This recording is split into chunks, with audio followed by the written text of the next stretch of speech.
Hi friends எல்லாருக்கும் வணக்கம். சின்ன மருமகள் சீரியல்ல நாளைக்கு எபிசோட்ல என்ன நடக்க போகுது அப்படின்னாங்க இந்த வீடியோல பார்க்க போறோம்.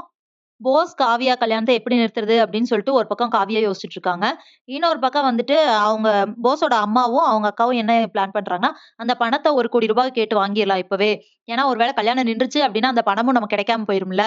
அதனால நீ அந்த பணத்த பத்தி கேளும்மா அப்படின்னு சொல்லிட்டு அவங்க பொண்ணு வந்து அம்மா கிட்ட சொல்லிக் குடுக்குறாங்க. ஈஸ்வரியும் வந்துட்டு எல்லாரும் சாமி கும்பிட்டுட்டு இருக்கும்போது வந்து கேட்கறாங்க ராஜாங்கம் கிட்ட. "அந்த பணத்த குடுக்குறேன்னு சொன்னீங்கல்ல ரூ. 1,00,00,000 அந்த செக்க குடுங்க" அப்படின்னு சொல்றாங்க. "இப்பதான் கல்யாணம் ஆகப் போகுதுல்ல, அதனால குடுங்க" அப்படின்னு சொல்றாங்க. அத பார்த்துட்டு எம்எல்ஏ வந்துட்டு என்ன சொல்றாருன்னா, "என் மருமகனுக்கு ரூ. 1,00,00,000 பெரிய பணமா? அதெல்லாம் நான் பண்ண மாட்டேனா" அப்படின்னு சொல்றாங்க. அப்போ "அப்படி இல்ல, எங்க உயிரெல்லாம் காப்பாத்தியிருக்கான். அதனால நாங்க தர்றோம்னு சொன்னதுதான். அதனால நாங்களே குடுக்குறோம்" அப்படின்னு சொல்லிட்டு ராஜாங்கம் சொல்றாரு. உடனே வந்துட்டு அப்பத்தா இருக்காங்க இல்லையா, "அம்மா நீ தானம்மா அந்த பணத்த வச்சிருந்த?" அப்படின்னு சொல்லி கேட்கறாரு. "ஆமாப்பா, அந்த செக் நான் தான் பத்திரமா வச்சிருக்கேன். சரி இப்பவே குடுத்தரலாம் ஒண்ணும் பிரச்சனை இல்ல" அப்படின்னு சொல்லிட்டு அப்பத்தா வந்து கருப்பு கிட்ட சொல்லி, "டேய் என் பீரோக்குள்ள இருக்குது போய் எடுத்துட்டு வா" அப்படின்னு சொல்றாங்க. கருப்பும் போயிட்டு அந்த செக்க எடுத்துட்டு வந்துர்றாரு. ஒரு பக்கம் ஈஸ்வரிக்கு ரொம்ப சந்தோஷம். அப்பாடா அந்த கல்யாணம் நடக்கலனாலும் பணம் வருதே அப்படின்னு சொல்லிட்டு ஒரு பக்கம் யோசிக்கிறாங்க. இன்னொரு பக்கம் இவ ஏதாவது பண்ணி கல்யாணத்த நிறுத்திருவாளோன்னு அது பக்கம் அதையும் யோசிச்சுட்டு இருக்காங்க. அப்ப அந்த செக்க எடுத்துட்டு வந்துட்டு கருப்பு வந்து அப்பத்தா கிட்ட குடுக்குறாங்க. இப்ப அப்பத்தா வந்து ராஜாங்கத்துக்கிட்ட குடுத்து, "எல்லாத்து உயிரையும் அவன் காப்பாத்தியிருக்கான். அதனால நீயே குடுத்துரு ராஜாங்கம்" அப்படின்னு சொல்லிட்டு அவங்க கிட்ட குடுக்குறாங்க. அப்ப அவர் குடுக்க போற நேரம் கரெக்ட்டா என்ன ஆயிருதுன்னா, சேது வந்துர்றாரு. அவர் வர்றதுக்கு முன்னாடி தமிழ்ச்செல்வி யோசிச்சுட்டு இருக்காங்க. நம்ம வந்துட்டு இந்த செக் இந்த காச நீ வாங்க முடியாது அப்படின்னு சொல்லி சவால் விட்டோம். ஆனா அந்த சவால்ல நம்ம தோத்துட்டோமே அப்படின்னு அவங்க யோசிச்சுட்டு இருக்கும்போதே சேது வந்துர்றாரு கரெக்ட்டா. வந்துட்டு "ஒரு நிமிஷம்ப்பா" அப்படின்னு சொல்றாரு. அப்போ வந்து தமிழ்ச்செல்விக்கு ஒரே சந்தோஷம். ஏதோ கண்டுபிடிச்சுட்டு வந்துட்டாரே அப்படின்னு சொல்லிட்டு. அப்ப அவங்க வைத்தியரும் அவங்க பொண்ணையும் கூட்டிட்டு வந்திருக்காரு சேது. "ஒரு நிமிஷம் இவங்க சொல்றத கேட்டுட்டு அப்புறமா நீங்க அத குடுங்கப்பா" அப்படின்னு சொல்றாங்க. "என்ன சேது இந்த நேரத்துல யாரையோ கூட்டிட்டு வந்து இப்படி சொல்லிட்டு இருக்க? நேத்துல நீ எங்க போன?" அப்படின்னு கேட்கறாங்க. "அதெல்லாம் அப்புறம் பேசிக்கலாம். முதல்ல இவங்க சொல்றத கேளுங்க" அப்படின்னு சொல்றாரு. அப்ப அந்த வைத்தியரோட பொண்ணு வந்து சொல்றாங்க. தமிழ்ச்செல்விய காமிச்சு, இவங்க தான் வந்து மருந்து எடுத்துட்டு வந்துட்டு இருந்தாங்க. அப்போ வந்து இவங்க பின்னாடி அந்த தம்பி இருக்கார்ல, போஸ காமிச்சு சொல்றாங்க.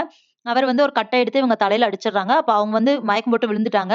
அதுக்கப்புறமா இவங்க பேக்ல வச்சிருந்த அந்த மருந்த வந்து அவர் எடுத்துட்டு போனாரு. அத நான் பார்த்தேன். அதுக்கப்புறமா எங்க ஊர்க்காரங்கள கூப்பிட்டுட்டு வரலாம். அந்த பொண்ணு மயக்கம் போட்டு கிடக்குதே அப்படின்னு சொல்லிட்டு நினைச்சுட்டு போனேன். ஆனா போயிட்டு வந்து பார்த்தேன், அவங்க இல்ல. இதான் நடந்தது. நான் கண்ணால பார்த்தேன் அப்படின்னு சொல்றாங்க.